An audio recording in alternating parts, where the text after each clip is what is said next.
नागपुरात राज्यभरातील महिला बचत गट आणि ज्या महिला उद्यमी आहेत त्यांच्यासाठी महालक्ष्मी सरस हा ग्रामविकास विभागाचा एक खास प्रदर्शन सुरू आहे आणि या खास प्रदर्शनामध्ये कोट्यवधी रुपयांची उलाढाल जी आहे ती होताना आपल्याला पाहायला मिळत आहेत। सर, किती व्यवसाय झालेला आहे आणि प्रतिसाद अपेक्षेपेक्षा जास्त आहे?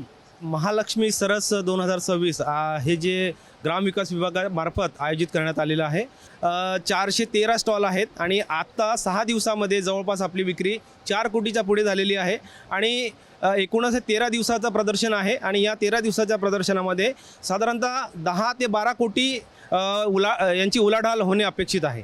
कशा पद्धतीने रोज गर्दी होत आहे आणि रिस्पॉन्स मिळत आहेत? महालक्ष्मी सरस नागपूरमध्ये खूप छान रिस्पॉन्स मिळत आहे। गर्दी तर खूप चांगल्याच प्रमाणात आहे आणि आम्हाला रिस्पॉन्स पण खूप छान मिळाला। आम्ही साताऱ्यावरून आलेलो आहेत। आमचे प्रोडक्ट्स आहेत अभंग पंचगव्य उत्पादने। कसं मी एवढे दिवस झाले काही करण्याचा विचार करत होते पण मला मार्गदर्शन नव्हतं आणि भीती वाटत होती की मी करू किंवा नाही करू। उमेद अभियानामार्फत मी सर्व काही करू शकले सर। ही नागपूरचे लोक एवढे स्वीट आहे का ते येतात, छान वस्तू घेतात आणि आमच्या वस्तूला कुठे ना कुठे आमच्या वस्तूला भाव आहे म्हणून आमच्या वस्तू खूप छान प्रमाणात जात आहे।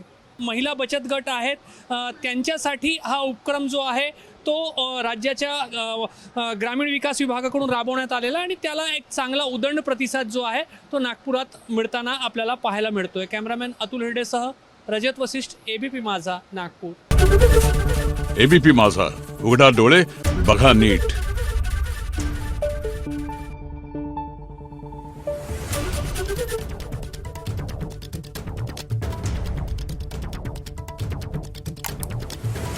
Thank you.